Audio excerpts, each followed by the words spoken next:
The SHRM exam expects you to think at 3 levels: the individual level, the group level, and the organizational level.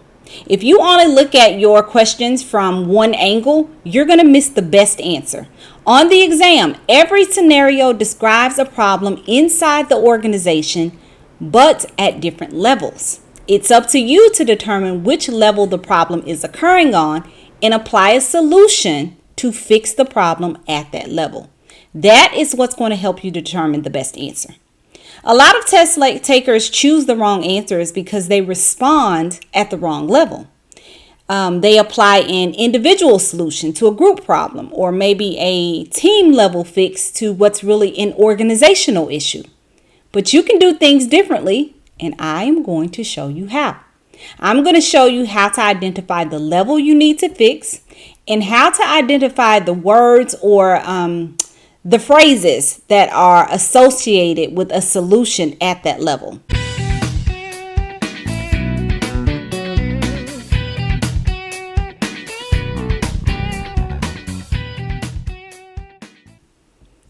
Okay, so first things first, I want to talk about the 2 frameworks that I've given you in the past, the READ framework and this most recent one, the decision-making pyramid. So those 2 frameworks are helpful when you have narrowed your answers down and you're trying to determine the best answer between maybe the last 2. Or if you are down to your last answer and maybe you want to run the answer through the READ framework to make sure that it aligns with the framework and it hits all 4 points, because that's how you know you have the right answer.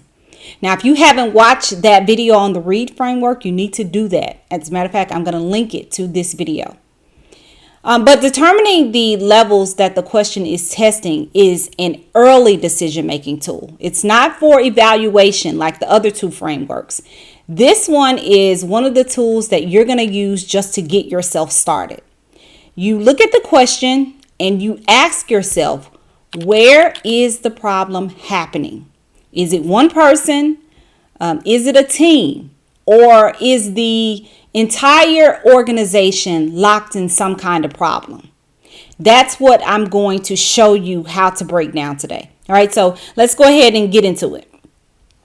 Now, first, I want to break down the 3 levels before I show you how to apply this tool to those questions that we're going to talk about. So let's start with the individual level. Okay, so on this level, one person is affected.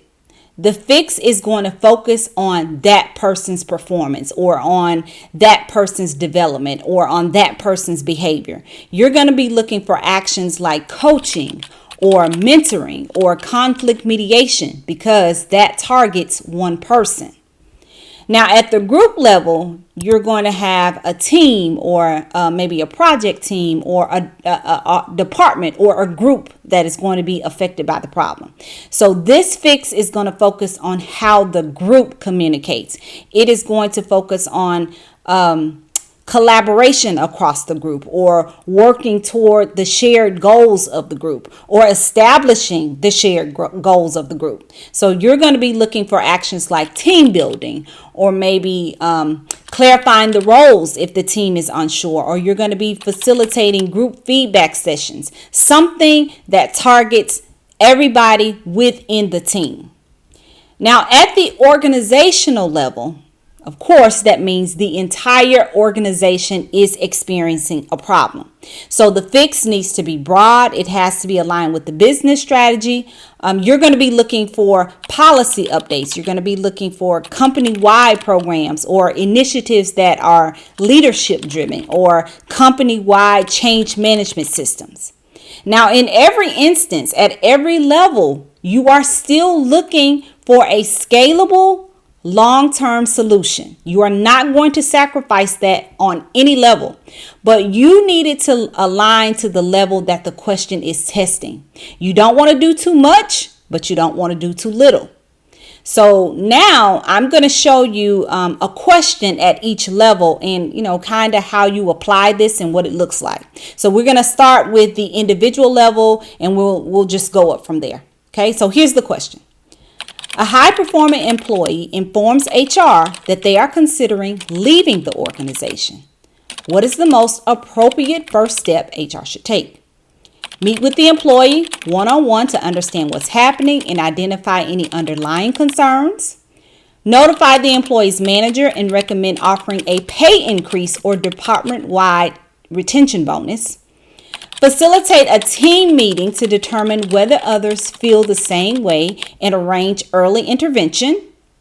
Remind the employee of available internal job opportunities and encourage them to apply for another role. Now, the best answer, I'm going to just go ahead and give it away, is to meet with that employee one-on-one to understand what's happening. You wouldn't hold a team meeting or offer a department-wide retention bonus because the problem, as we know it right now, is isolated to one individual. One of the keyword cues that tells me that this is an individual level question is an employee.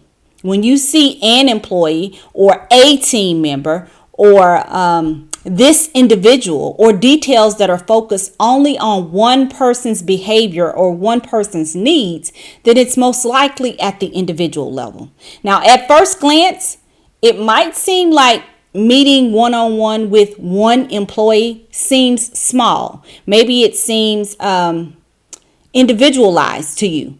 But in SHRM's world, scalability is about whether the action builds a repeatable process or it offers insight that could maybe strengthen the organization long term. So even though you are helping one person right now, the way you respond can inform the systems and the strategies that you use going forward. For example, when you meet with that high performing employee, you're not just solving their problem, you're gathering data. You're learning what's driving their engagement or what is driving their turnover intent. And that insight can shape broader retention or engagement strategies later on that you can apply to the whole team. A one-on-one retention conversation can lead to creation of a standard, maybe a stay interview process. And once you recognize how effective those conversations are, you can just scale that practice across the departments. So you're still operating with the scale in mind because you are building a system or you are gaining insight that will be later applied across the organization. When SHRM asks you about one person, don't stop thinking organizationally. Just ask yourself, could this same action create learning or process improvement or long-term solutions for the whole company? That's how a small individual fix can become a scalable move. You're always collecting information that can be systemized and applied across the organization later on. All right, so now we're going to move to a problem that affects a team, a department, or a work group. All right, so let's look at this question. Several employees working on a cross-functional initiative have been missing key deliverables. When HR meets with the department manager, she explains that updates often fall through the cracks and the employees are unclear about who owns which part of the project. What should HR do next? A, bring the group together to clarify responsibilities, establish communication, expectations, and create a consistent process for sharing progress updates. B, schedule one-on-one meetings with each employee to identify individual performance gaps and provide coaching where needed. C, escalate the issue to senior leadership and recommend restructuring the team to improve accountability. Or D, launch a company-wide training program on project management and communication best practices. Okay, now notice about this one, no one person is the problem. The pattern points to a breakdown in how people are working together. So that tells us that the issue is a group level problem. At this level, you're going to be looking for keyword cues or keyword phrases like several employees or cross-functional teams, or cross-functional itself could be a keyword. You're going to look for unclear job roles, unclear responsibilities, missed handoffs, communication gaps. All of those things tell us that people are not working together well, right? So that suggests that we need to coordinate, we need to collaborate. So the fix should target the group dynamic rather than one person or even the entire organization. The correct answer here is A. The most effective next step is to address how the group functions together by clarifying roles, clarifying those expectations, and simplifying the communication process where you can. So the creation of the process is scalable and it embeds a long-term fix. All right, next let's move on to the organizational level. This is the broadest level. The problem affects the entire company, so your solution has to align with the organization strategy. Let's look at a question at this level. A company is implementing a new HRIS that will affect every department in every location. Okay, that's kind of key words right there, right? So leadership wants to minimize employee resistance and ensure a smooth transition. What is the most effective action HR should take? Create and roll out a company-wide change management plan that includes clear communication of benefits, leadership involvement, phased implementation, and training for all employees. B, hold a one-time training session for HR staff and managers to demonstrate how to use the new system. C, send an email announcement from HR outlining the implementation timeline and whom to contact for questions. Or D, ask department heads to individually inform their teams and manage the transition in a way that best fits their department's workflow. All right, so this is an organizational level problem because it impacts everybody in the organization and it connects directly to the change management of the organization and strategic alignment, right? So some of the keywords I already pointed out, but company-wide was one. Policy is another keyword at this level. Leadership initiative, when you see things like strategic goals or change management, right? Those things are high level. So that's going to tell you to think big. The answer has to scale across the organization. The strongest answer is to create and roll out a company-wide change management plan that includes leadership, of course, right? And phased implementation, that's always a good idea. And then training for all employees, because all of that is a part of change management.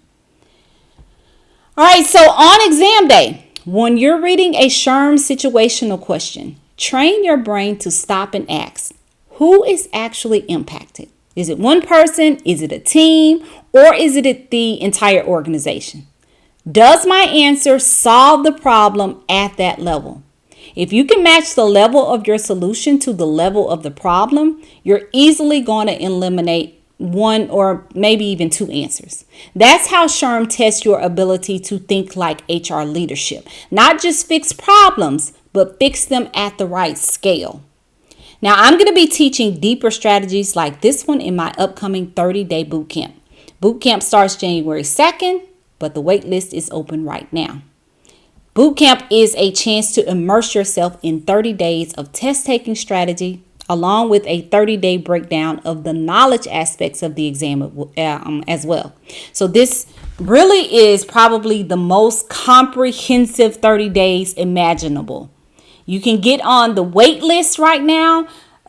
It's not open right now for active sign up because I am limiting the enrollment because I just want to make sure everybody has a chance to get into the boot camp. So I don't want to start taking people in right now because I do have to eliminate. I do have to make sure that I have enough slots for everybody because I mean, there's just one me. So I want to make sure that I'm going to be serving everybody that I do allow to sign up for the boot camp.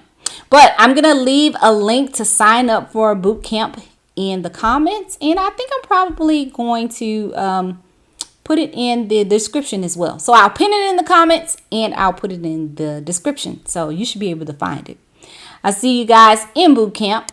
Of course, I'll see you at the next video. Bye.